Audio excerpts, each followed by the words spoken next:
Assalamualaikum warahmatullahi wabarakatuh. Innal hamdalillah nahmaduhu wa nasta'inuhu wa nastaghfiruh wa na'udzu billahi min shururi anfusina wa min sayyiati a'malina. May yahdihillahu fala mudilla lahu wa may yudlil fala hadiya lahu. Asyhadu an la ilaha illallah wahdahu la syarika lahu wa asyhadu anna Muhammadan 'abduhu wa rasuluhu la nabiyya ba'dahu. Allahumma fasalli wa sallim wa barik ala nabiyyina Muhammadin wa ala alihi wa sahbihi ajma'in. Alhamdulillah, bersyukur kepada Allah Subhanahu wa taala pada pagi hari ini Allah Subhanahu wa taala membangunkan kita dari kematian pendek kita dalam keadaan sehat walafiat. Mudah-mudahan senantiasa kita termasuk hamba-hambanya yang diberikan keistiqomahan. Salawat dan salam kepada Rasulullah Muhammad sallallahu alaihi wasallam. Jamaah yang dirahmati Allah Subhanahu wa taala, kita lanjutkan kembali kajian rutin kita tafsir surat Al-Kahfi. Pada pertemuan yang lalu kita sudah membahas tentang salah satu kisah di dalam Al-Quran. Dalam surat Al-Kahfi, Nabi Musa alaihissalam berguru kepada Nabi Khidir alaihissalam, yang pada akhir dari kisah ini menjelaskan tentang bahwa yang dilakukan oleh Nabi Khidir alaihissalam adalah bukan kehendak dirinya sendiri. Ketika beliau membolongi kapal yang dia tumpangi, kemudian mendirikan tembok yang roboh dan membunuh seorang anak yang masih belum balik, itu bukan kehendak diri sendiri. Karena kalau dilihat dari sisi syariah, apakah di dalam syariahnya Nabi Musa alaihissalam atau Allah membolehkan syariat Nabi Musa alaihissalam membunuh orang lain? Tentunya tidak. Tentunya tidak. Tapi Nabi Khidir alaihissalam melakukan itu adalah bisa lihat di akhir kisah beliau, wa ma fa'altuhu an amri. Saya tidak melakukan itu karena urusan saya, bukan kehendak saya.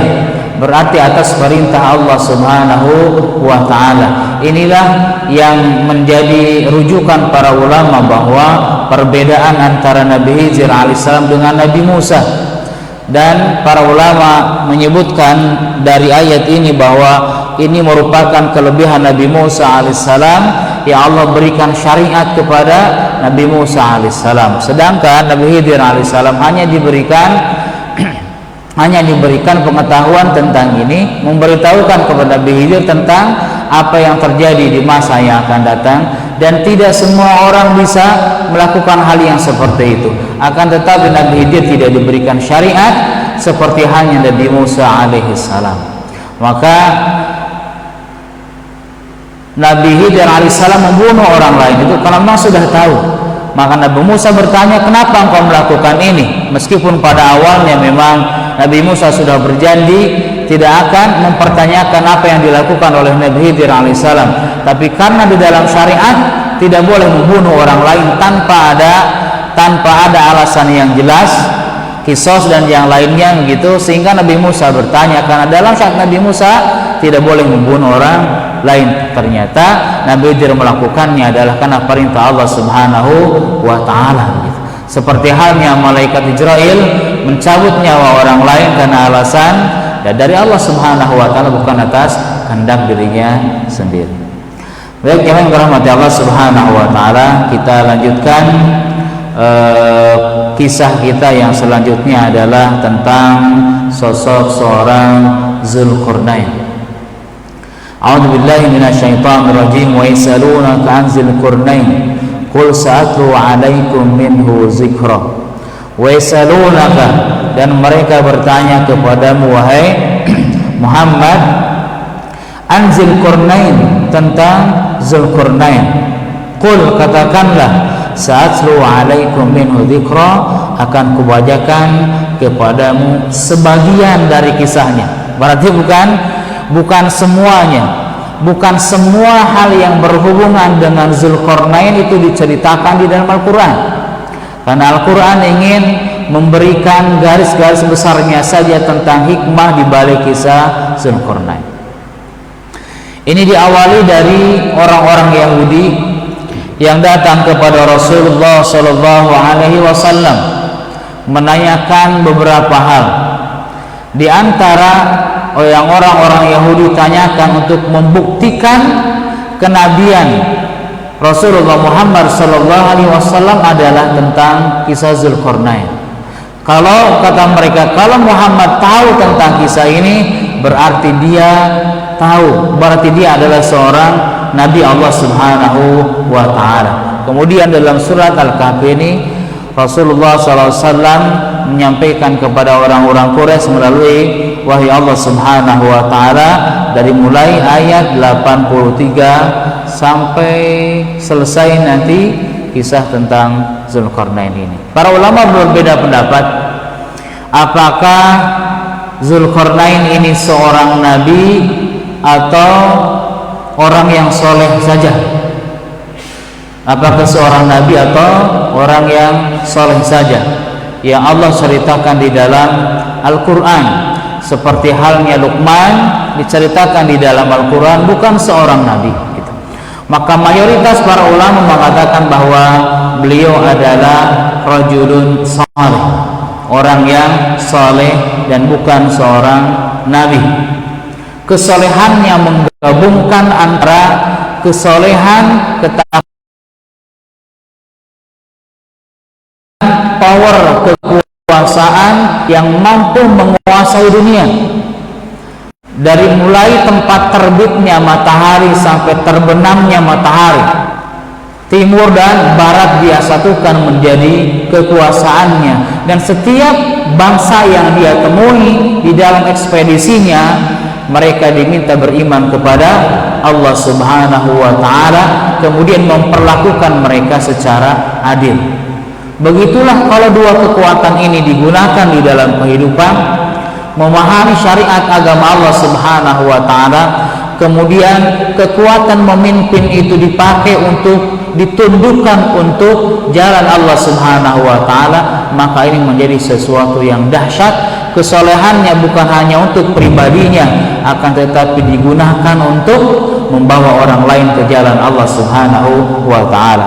Makanya ada sebuah asar itu perkataan para sahabat, meskipun ada yang mengatakan ada perkataan ini adalah sabda Rasulullah SAW, tapi mayoritas para ulama mengatakan ini perkataan para sahabat yang berbunyi malakal ardu mu'minan. Ini ada juga di dalam fatwanya Ibnu Taimiyah, dalam bukunya diriwayatkan oleh Mujahid, malaka dunya muslimani wa kafiran. Ada dua orang muslim dan dua orang kafir pernah menguasai dunia ini. Menguasai dunianya bukan hanya sekedar 1/3 dunia atau lebih dari itu, bukan hanya setengah dunia, tapi seluruh dunia dia kuasai. Fal mu'minan, siapa dua orang mukmin itu? Pertama Sulaiman, wa tsani Dzulqarnain. Pertama ada Nabi Sulaiman, yang kedua Zulkarnain. Kalau kakek menguasai film muka kuning ya kayak.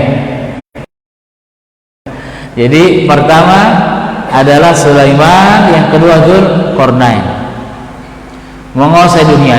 Kemudian wakafiran, dua orang kafir itu siapa? Bukht Nasr wa Namrud. Pertama Bukht Nasr, yang kedua Namrud. Bukht Nasr adalah seorang raja Yahudi yang kita sempat singgung di dalam kisah Nabi Uzair alaihissalam, ketika Nabi Uzair diutus ke sebuah kampung yang dihancurkan. Nah, yang menghancurkan itu siapa? Bukht Nasr itu. Yang kedua Namrud.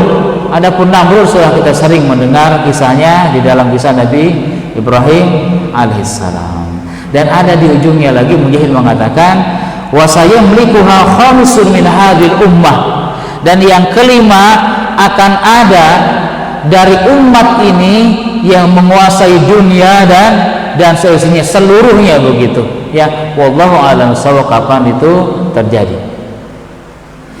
Jangan dirahmati Allah Subhanahu wa taala. Inna makkanna fil ardi wa atainahu min kulli syai'in sababa.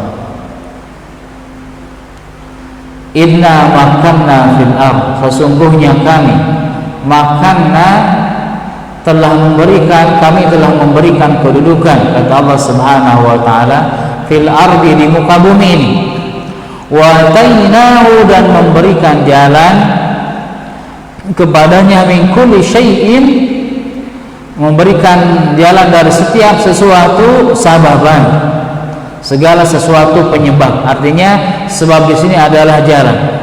Allah memberikan jalan kepada Zulkarnain. Siapa sesungguhnya Zulkarnain ini? Siapa namanya, keturunannya dari keturunan mana, tinggalnya di mana, kapan lahirnya dan sebagainya. Al-Quran tidak menceritakannya, tidak menjelaskannya. Sebab bukan itu yang dituju oleh Al-Quran.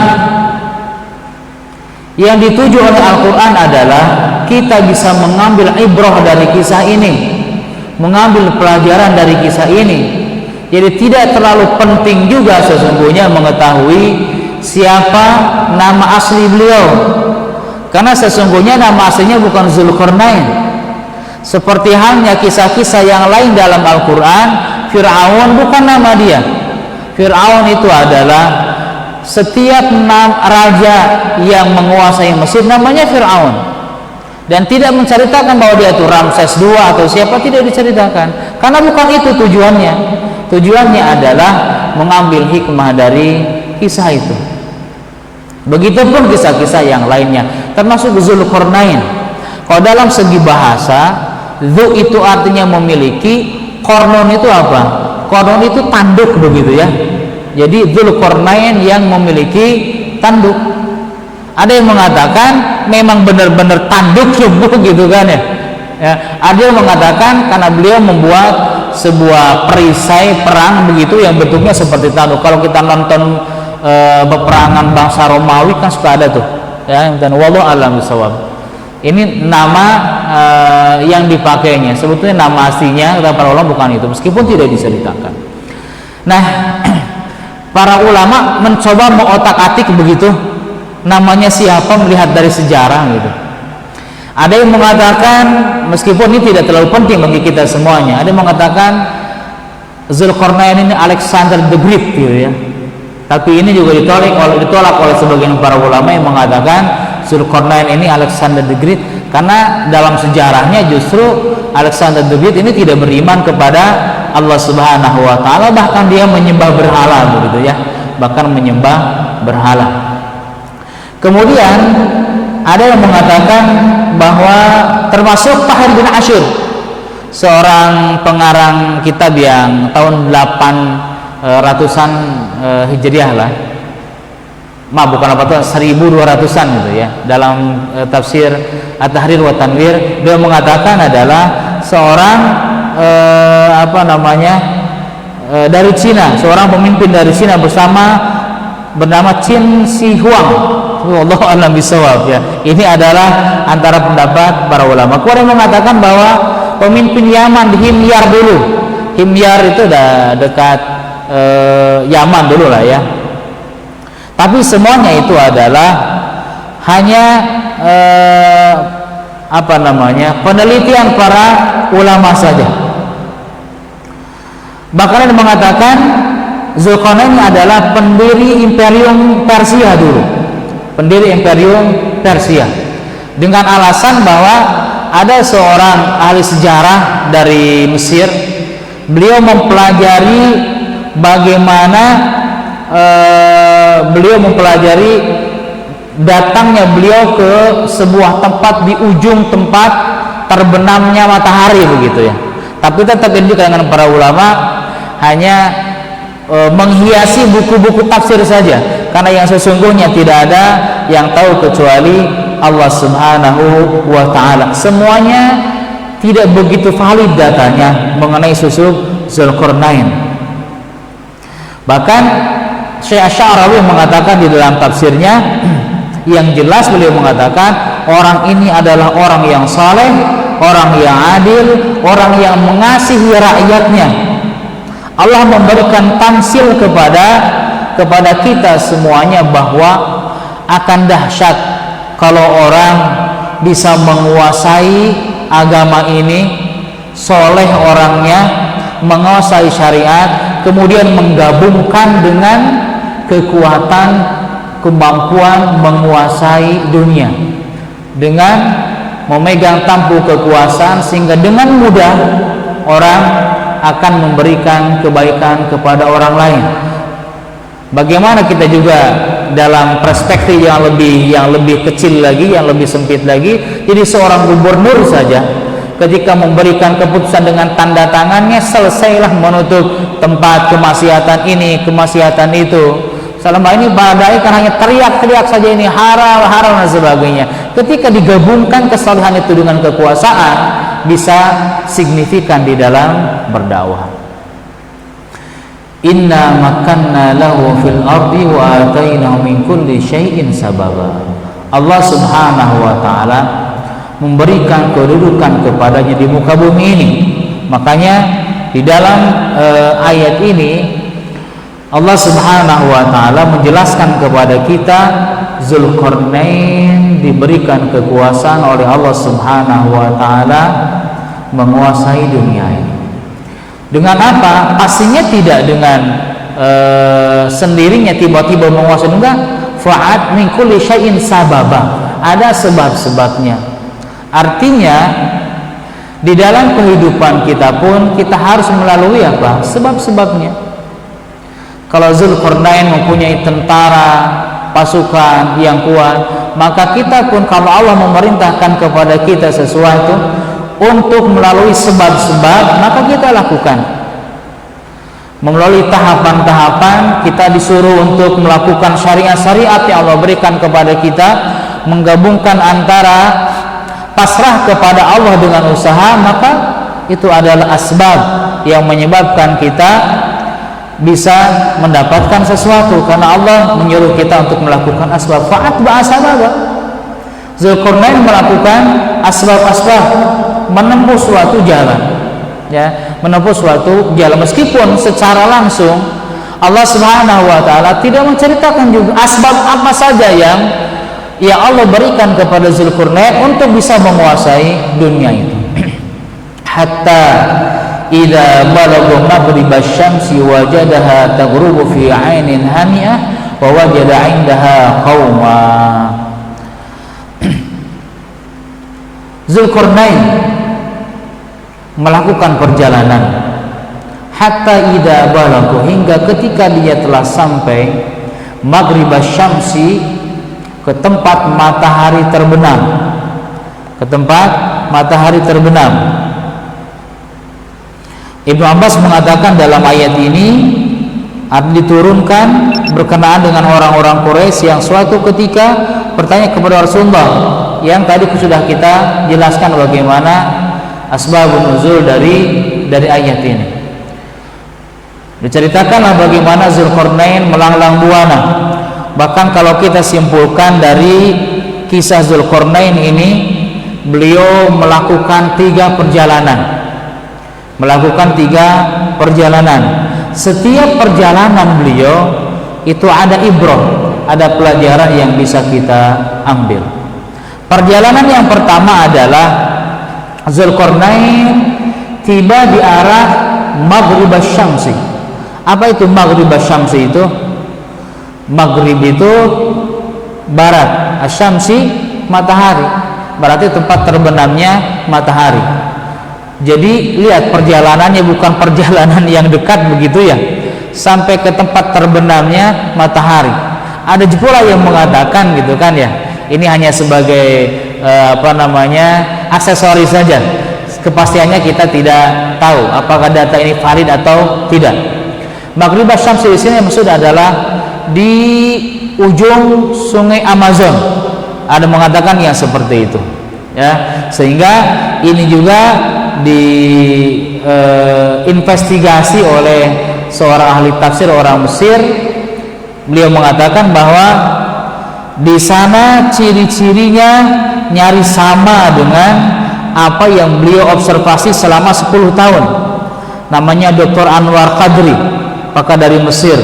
Ya, Maghrib Syamsi dalam ayat 86 ini penelitian beliau selama 10 tahun berdasarkan informasi dari dari sejarah dan geografi disimpulkan bahwa perjalanan Zulkarnain ke barat, di mana dia menemukan matahari terbenam di dalam laut yang berlumpur hitam. Artinya bukan mataharinya turun ke laut, tapi menyinari belahan dunia yang lain, yaitu di hulu sungai Amazon, kata beliau. Di mana? Di Brasilia, di Brazil, ya, di Samudra Atlantik. Ya, wallahu a'lam bishawab kebenarannya. Ini hanya observasi manusia, hakikatnya Allah Subhanahu wa taala yang maha tahu. Maka Zulkarnain tiba di arah terbenamnya matahari, yaitu di arah barat. Wa wajada indaha qauma, kemudian beliau bertemu dengan sekelompok orang. Qulna, maka orang-orang ini mengatakan, ya Zulkarnain, maka Allah Subhanahu wa taala berfirman kepada Zulkarnain, ya Zulkarnain, wahai Zulkarnain, imma an tu'azziba wa imma an tattakhidha fihim husna. Imma, adapun engkau bisa menyiksa mereka, wa imma an tattakhidha fihim husna, atau engkau bisa berbuat baik kepada mereka. Engkau boleh menghukum mereka, mengazab mereka, atau berbuat kebaikan, mengajak beriman kepada mereka. Ini adalah salah satu strategi bagaimana Zulkarnain mengajak mereka semuanya setelah bertemu dengan kelompok orang. Ternyata ada orang di situ, ya. Ada orang di situ di sebelah barat, bukan? Ada orang yang bisa diajak untuk beriman kepada Allah Subhanahu wa taala, ada orang yang tidak bisa diajak beriman kepada Allah Subhanahu wa taala. Maka seorang pemimpin menggunakan powernya di dalam mengajak mereka beriman kepada Allah. Kalau kalian tidak beriman kepada Allah, kata Zulkarnain, maka kalian akan mendapatkan 2 siksa. Pertama, siksa di akhirat sudah jelas. Yang kedua, aku akan azab kalian kalau tidak beriman kepada Allah Subhanahu wa taala. Ini power bisa digunakan kepada orang-orang yang tidak mau beriman kepada Allah Subhanahu wa taala. Maka di antara mereka ada yang beriman kepada Allah Subhanahu wa taala, ada yang tidak beriman. Qal amma man zalama fasawfa nu'adzibuhu thumma yuraddu ila rabbih fayu'adzibuhu 'adzaban nukra. Amma man zalama, adapun orang yang zalim. Zalim di sini maksudnya apa? Kezaliman yang paling tinggi apa itu? Syirik. Inna syirka la zulmun adzim. Kesyirikan yang terbesar itu adalah kezaliman apa? Menyekutukan Allah Subhanahu wa taala. Mereka menyembah berhala dan yang lainnya, sehingga Zulkarnain menyiksa orang-orang yang zalim. Beliau mengatakan orang yang zalim sekarang nanti akan disiksa. Kapan? Ketika kembali kepada Allah Subhanahu wa taala, fa yu'adzibuhu 'adzaban nukra, maka mereka diazab dengan azab yang sangat keras. Diancam oleh Zulkarnain. Maka di antara mereka yang beriman kepada Allah Subhanahu wa taala, adapun yang tidak beriman dihukum oleh Zulkarnain. Adapun orang yang beriman, wa amma man amana wa amila shalihan, adapun orang yang beriman dan melakukan amal soleh, falahu jazaa'anil husna, maka bagi mereka balasan yang baik dari Allah Subhanahu wa taala. Wa sanaqulu lahu min amrina yusra, dan kemudian Tuhan akan memberikan min amrin yusra, kemudahan di dalam urusannya. Allah Subhanahu wa taala akan memberikan kemudahan bagi mereka. Jadi itulah Zulkarnain menyebarkan kebaikan ini melalui kekuasaannya, dan di antara kekuasaannya itu bisa mempresur, bisa menekan mereka semuanya. Menekan orang-orang demi kebaikan itu adalah sesuatu yang baik. Dan di dalam kisah ini bagaimana beliau menggunakan dua kekuatan, kesalehan dan kekuasaan. Tsumma atba'a sababa, kemudian ia menempuh suatu jalan yang lain. Kemudian jamaah yang dirahmati Allah Subhanahu wa taala, perjalanan yang keduanya adalah beliau sampai ke dunia bagian timur. Maka lihat di dalam ayat 90, hatta idza balagha matni asy-syamsi wajadaha tatlu'u ala qaumin lam naj'al lahum min duniha sitra. Hatta, sehingga idza balagha, ketika beliau sampai matni asy-syamsi, ke tempat terbitnya matahari. Di mana itu? Timur, kan? Nanti kalau sudah salah satu tanda hari kiamat besar, alamatus sa'atil kubra, tandanya tanda besarnya datanya hari kiamat, kalau matahari sudah terbit dari mana? Dari barat, ketika sudah tertutup lagi pintu taubah, ya kan? Ada 6 ciri kiamat, ciri-ciri besar datangnya hari kiamat, di antaranya itu. Salah satunya juga nanti akan kita ceritakan bagaimana Ya'juj dan Ma'juj ada di dalam kisah ini. Sekilas saja, tidak diceritakan secara gamblang begitu. Maka perjalanan yang kedua, sampailah Zulkarnain ke matli asy-syamsi. Apa itu matli? Dari kata tala'a. Tala'al badru alaina. Artinya tala'a itu apa? Muncul. Berarti matli asy-syamsi isim makan, bukan isim zaman, isim makan. Tempat keluarnya matahari, timur, ya. Berarti perjalanannya coba bisa dibayangkan dari ujung barat ke ujung timur. Saat apakah perjalanannya pakai kendaraan apa? Wallahu a'lam bis-shawab. Kita tidak tahu itu, dan Al-Quran pun tidak menceritakannya. Seperti halnya Nabi Sulaiman alaihissalam berjalan, seiring berjalannya angin, wallahu a'lam seperti apa kita tidak tahu, karena bukan itu yang diminta oleh Allah Subhanahu wa taala yang kita ambil dalam kisah itu.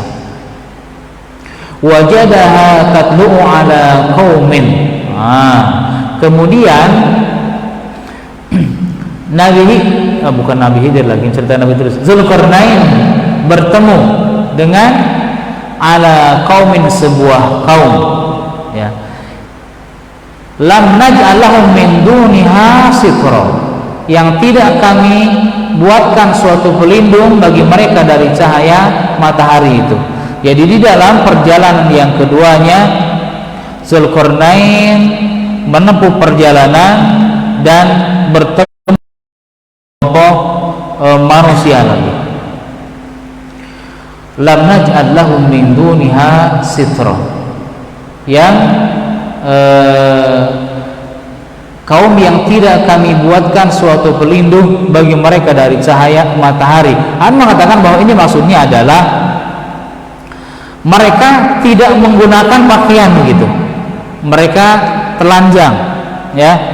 Tidak ada pepohonan, tidak ada gunung, tidak ada bangunan, tidak ada yang melindungi mereka dari sinar matahari. Bahkan dikatakan mereka telanjang gitu, ya. Berarti kan masih peradabannya masih sangat-sangat jauh sekali. Mereka nomaden, ya, berpindah dari satu tempat ke tempat yang lain. Ada yang mengatakan tidak pakai pakaian. Wallahu alam bagaimana bentuknya kita tidak tahu. Kadzalika wa qad hadna bima ladaihi khubra. Kadzalika, begitupun, ya, ketika qad hadna bima ladaihi khubra, demikianlah sesungguhnya kami mengetahui segala sesuatu yang ada pada Zulkarnain.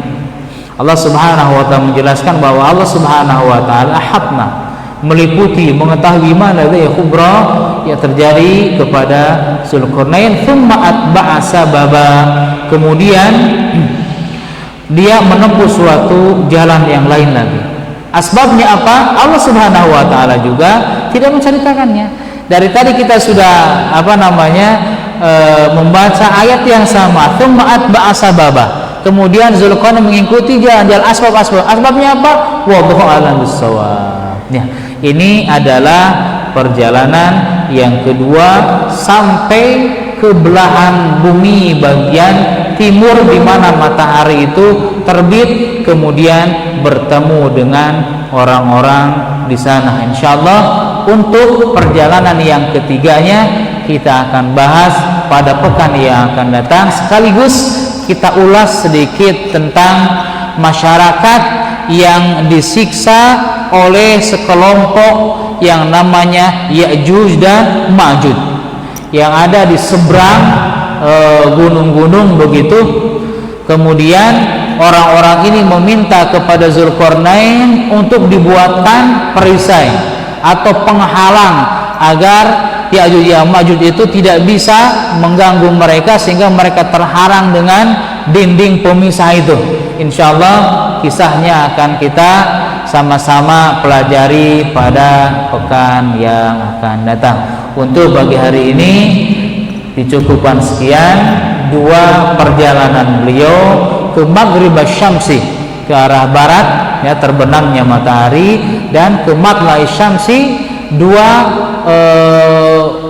jarak yang sangat berbeda. Di kutub barat dan kemudian beliau datang ke Matla'i Syamsi di timur tempat keluarnya matahari. Wallahu a'lam bissawab. Kita akhiri kajian kita dengan doa, harapan mudah-mudahan Allah Subhanahu wa taala dari kisah ini menggunakan anugerah dari Allah Subhanahu wa taala yang Allah berikan kepada kita untuk menyebarkan kebaikan, menyampaikan syariat agama Allah Subhanahu wa taala kepada orang-orang yang belum bisa mendapatkannya. Kemudian kita mendakwahkan agama ini meskipun fasilitas yang Allah berikan kepada kita tidak seperti Zulkarnain diberikan fasilitas kekuasaan semuka bumi ini. Setidaknya Allah memberikan fasilitas profesi kepada kita semuanya. Apapun yang Allah berikan kepada kita, jangan kita nikmati hanya untuk diri sendiri, tapi juga kita sebarkan, gunakan untuk kebaikan orang lain. A'udzubillahi minasyaitonirrajim. Bismillahirrahmanirrahim. Alhamdulillahirabbil alamin, hamdan syakirin, hamdan na'imin, hamdan yafi ni'amahu wa yukafi mazidah. Ya Rabbana lakal hamdu kama yanbaghi li jalali wajhika wa 'azimi sultanik. Allahumma shalli wa sallim wa barik ala nabiyyina Muhammad wa ala alihi wa sahbihi ajma'in. Allahumma inna nas'aluka ridhaka wal jannah wa na'udzu bika min sakhatika wan nar. Allahumma arina al-haqqa haqqan warzuqna ittiba'ahu wa arina al-batila batilan warzuqna ijtinabah. Allahumma inna na'udzu bika min 'ilmin la yanfa' wa min qalbin la yakhsha wa min nafsin la tashbah wa min da'watin la yustajaba anha. Allahumma inna na'udzu bika minal hammi wal hazan wa na'udzu bika minal 'azzi wal kasal wa na'udzu bika minal jubni wal bukhl wa na'udzu bika min ghalabati ad-daini wa qahri rijal. Allahumma rabbana hab lana min azwajina wa dhurriyyatina qurrata a'yun waj'alna lil muttaqina imama. اللهم أصلح لنا ديننا الذي هو عصمة أمرنا وأصلح لنا دنيانا التي فيها معاشنا وأصلح لنا آخرتنا التي إليها معادنا واجعل الحياة زيادة لنا في كل خير واجعل الموت راحة لنا من كل شر. ربنا آتنا في الدنيا حسنة وفي الآخرة حسنة وقنا عذاب النار. وصلى الله على نبينا محمد وعلى آله وصحبه وسلم. سبحان ربك رب العزة عما يصفون وسلام على المرسلين والحمد لله رب العالمين. Mudah-mudahan diberikan kemanfaatan oleh Allah Subhanahu wa taala ilmu kita. Kita akhiri dengan penutup majlis. Subhanakallahumma wa bihamdika asyhadu an la ilaha illa anta astaghfiruka wa atubu ilaik. Assalamualaikum warahmatullahi wabarakatuh.